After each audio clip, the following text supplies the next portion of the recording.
Women have proved their mettle to the world. Whenever opportunity has knocked at their doors, whether it's a journey from sports to scientific world, competence to creativity, or intelligence to innovation arenas, women have given their best. Continuing the same tradition of excellence, the daughter of Jammu and Kashmir from Kathua district, Dr. Shivakshi Jasrotia has made proud every Indian in journal and Jammutis in particular for winning the Best Innovation Project Award at the first BRICS Eurasian Economic Union meet at Moscow. 2015 में मैंने अपनी PhD complete की है टेरी university new Delhi से और मेरा sector तब था एनर्जी एंड एनवायरनमेंट, जिसके लिए ministry of energy, ministry of new and renewable energy MNRE new Delhi ने मुझे 5 इयर्स तक रिसर्च सपोर्टिंग भी दी है, funding, junior as well as senior research fellowship. 2015 में जब मेरी PhD कंप्लीट हुई, उसके बाद मेरा एसोसिएशन हुआ ब्रिक्स के साथ। ब्रिक्स उस टाइम पे कुछ ऐसे यंग साइंटिस्ट, कुछ ऐसे यंग रिसर्चर्स की तलाश कर रहा था, खोज कर रहा था जिन्होंने इनोवेटिव काम किया हो 3-4 डिफरेंट फील्ड में, जिनके नाम थे उस टाइम पे IT, medical, agriculture, life sciences as well as energy. तो एनर्जी के लिए मेरे PhD के काम को उस टाइम पे उन्होंने काफ़ी सराहा और सिलेक्ट भी किया कि मैं 2015 का जो हमारा ब्रिक्स और यूरोपियन यूनियन का जो कंपटीशन था ग्लोबल लेवल पे, उसमें मैं एनर्जी के सेक्टर को रिप्रेजेंट करूं इंडिया से। उस टाइम मेरे साथ मेरी एक और कलीग थी भारती पांडे, उन्होंने एग्रीकल्चर सेक्टर को रिप्रेजेंट किया था, प्लस 2-3 स्टूडेंट्स और थे जिन्होंने डिफरेंट सेक्टर्स को रिप्रेजेंट किया, एग्रीकल्चर, मेडिसिन और IT के। 2015 अक्टूबर में हम लोग गए थे मॉस्को। ये कंपटीशन हमारा हुआ था मॉस्को में, which was supported by ministry of energy Russia as well as in private partnership with lobby consult. और तब ये तय हुआ था कि आप जो काम करेंगे, जो आप रिप्रेजेंट करने अपनी अपनी कंट्री से आ रहे हैं, अगर आप जीतते हैं कंपटीशन या आपका काम जो है उन्हें अच्छा लगता है, तो ये प्रॉपर फंडिंग में एज वेल एज इसको प्रॉपरली एडवर्टाइज भी किया जाएगा। तो हम लोग पहुँचे, हमने अपना best of the best presentations दिए एंड एनर्जी वाले सेक्टर में मेरा काम बेस्ट इनोवेटिव प्रोजेक्ट के तौर पे सिलेक्ट किया गया था amongst 10 nation candidates. So then I came back and the entire project was later taken care of by minister of energy Russia and lobby consult. उसमें स्पेशलिटी ये थी, उन्होंने 3-4 राउंड्स हमारे रखे थे कि आपने जो काम किया है, पहली बात तो सस्टेनेबल हो, जो आज की डिमांड है, क्लाइमेट चेंज को वो बीट करता हो, लो कॉस्ट हो और साथ ही साथ उसकी एप्लीकेशन हो पब्लिक फ्रंट पे।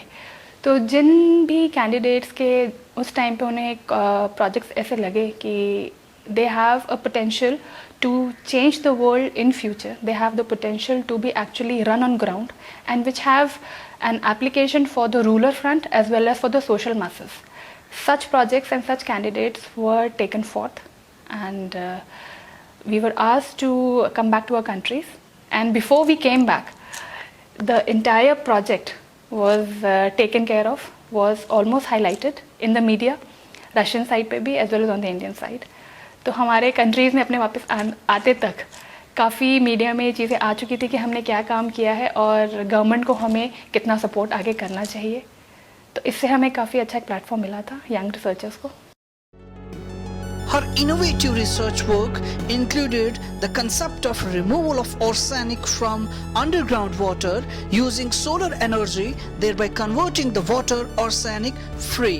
Her method of purifying the underground water was just cost effective and sustainable in this energy deficient world.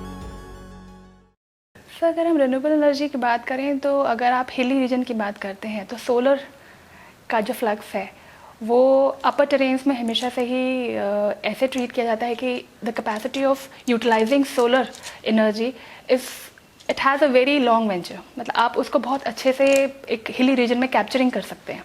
चाहे आप उत्तराखंड की बात करें, आज आप देखेंगे काफ़ी सारे प्रोजेक्ट्स जो हैं मिनिस्ट्री के, स्पेशली MNRE के, उत्तराखंड के टुवर्ड्स जो हैं, या आप हिली एरियाज़ में या ओपन जो स्पेसेस हैं जहाँ पे सोलर फ्लक्स ज़्यादा है, तो ट्रैपिंग जहाँ पे ज़्यादा हो सकती है वहाँ पे काफ़ी सारे अपकमिंग प्रोजेक्ट्स जो हैं लाए जा रहे हैं.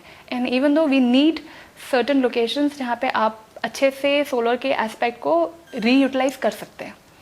सो इंडिया एक ऐसा लोकेशन है in the entire globe, out of 365 days we have nearly 300 sunny days. So ये हमें एक काफ़ी अच्छा बूस्ट देता है कि ये solar is the upcoming future for us. It has been, but उसकी रिकग्निशन अब और आने वाले टाइम में काफ़ी ज़्यादा रहेगी.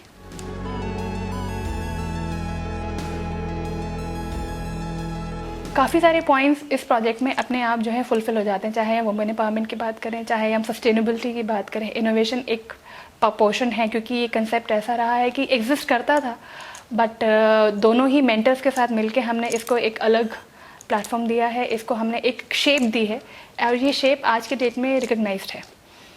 सो हमारे जो 17 SDGs हैं उसको ये बखूबी अपने साथ एक प्रोजेक्ट में लेके ज़रूर चल रहा है और इसकी एप्लीकेशन रूरल फ्रंट पे है.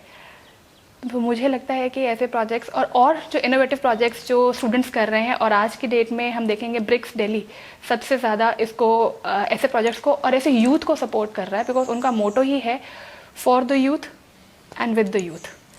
सो this is what I think कि today there are national agencies coming up which are making a change and helping youth people like us to move forward with our research work.